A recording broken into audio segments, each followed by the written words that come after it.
In 1967, East Side High in the New Jersey of Paterson was one of the best high schools in America. There is an eccentric teacher named Joe Clark who has many innovations to make learning effective and fun for students. Come on, who knows? Commonwealth? Commonwealth. Bonus question. 4. Improve. One time, the school's executive board held an emergency meeting and made a policy that was detrimental to the school.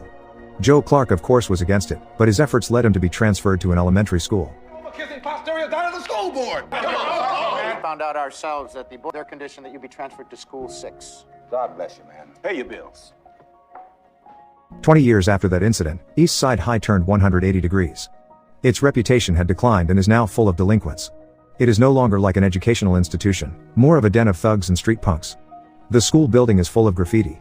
Students used and traded illegal drugs openly, fought, beat teachers, and abused white women.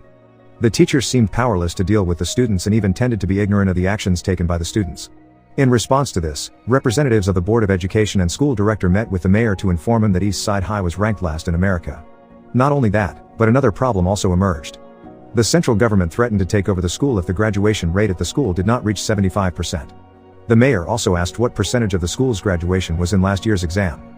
Director said that the graduation rate at the school is only 38%. The mayor was disappointed with the teachers and administrators at the school. Then the school director proposed appointing a new principal to deal with various problems in the school and nominated Joe Clark.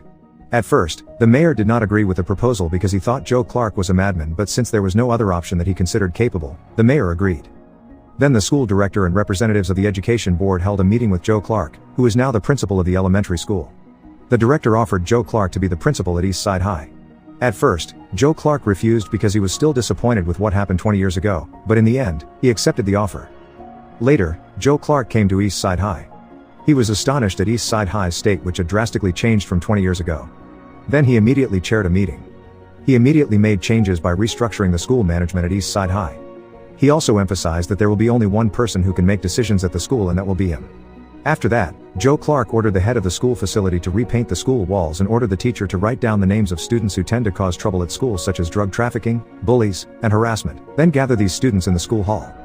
No one talks in my meetings. I want the name. Drug dealer will scour this building clean. You can't control it. How can you teach? Pass the minimum basic skills test to educate our children. There's only one boss in this place, and that's me. Next, Joe Clark headed into the hall. When he first walked in, the delinquents thought of Joe Clark as the previous principal or like any other teacher. They didn't really care about him, but he confidently stepped onto the stage and immediately took out all 300 students who frequently violated the school. The students were shocked and did not expect the principal to dare to do that.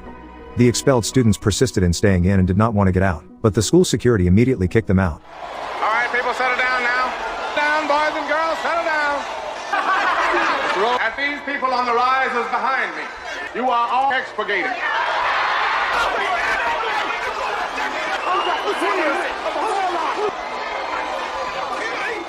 After that incident, the atmosphere in the hall became silent.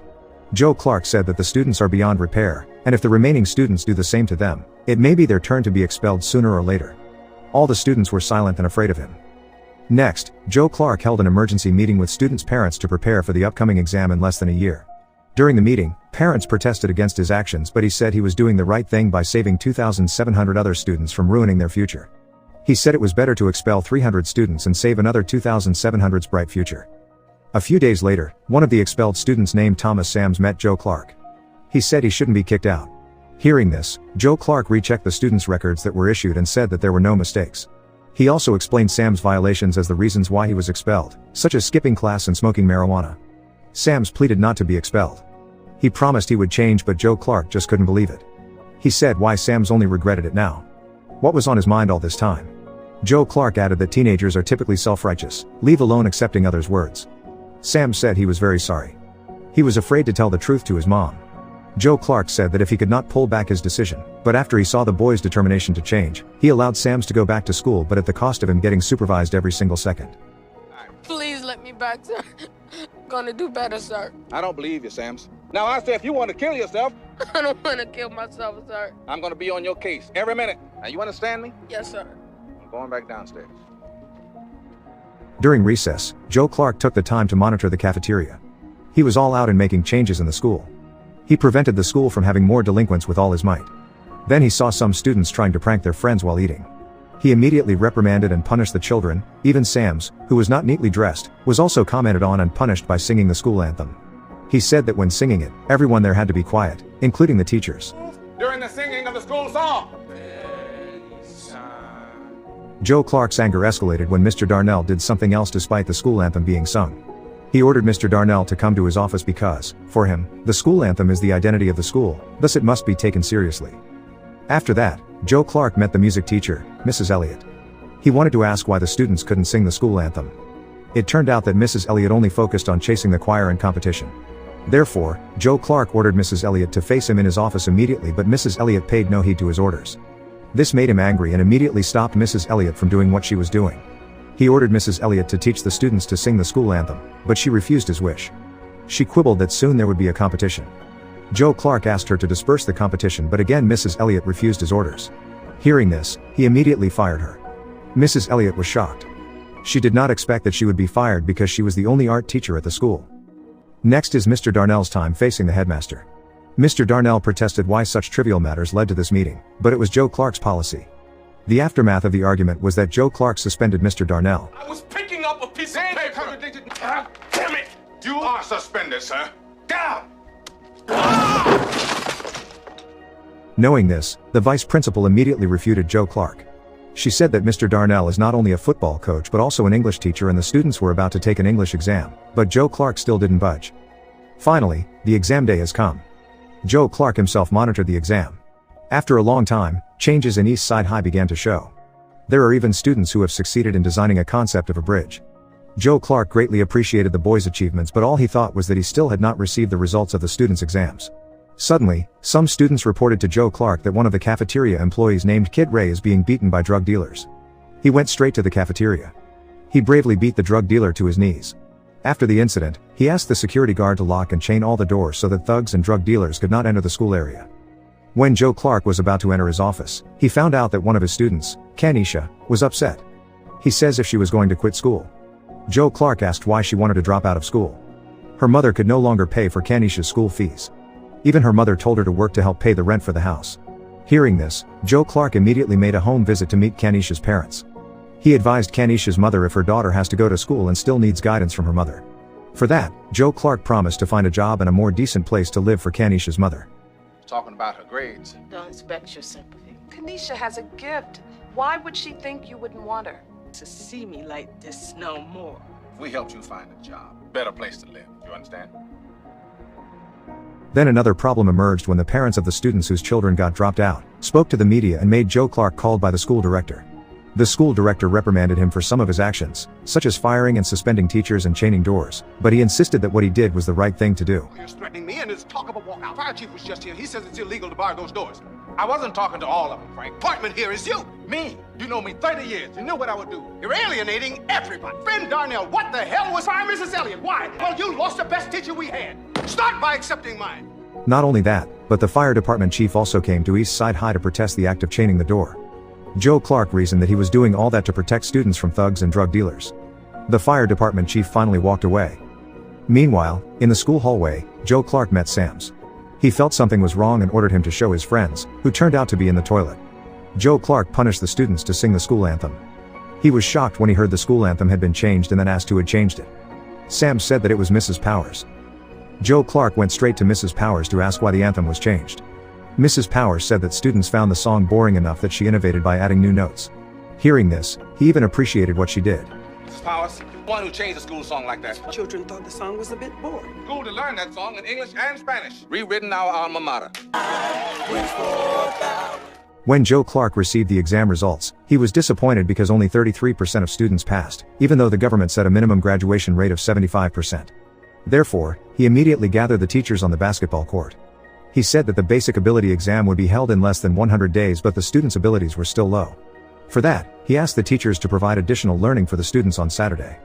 This is something strange because in America there are no additional lessons, so there are teachers who reject them. Then Joe Clark asked all the teachers to raise their hands. This is because the teachers are considered a failure with low student abilities. He said that now they only raise their hands in front of him, but the students may one day raise their hands in front of the barrel of a gun. Hearing this, the teachers immediately felt touched, so they enthusiastically guided the students to learn. Keep your hands up high. this is the posture that many of our students, only they'll be staring down the barrel of a gun. The exam day is getting closer, but the problem is not over.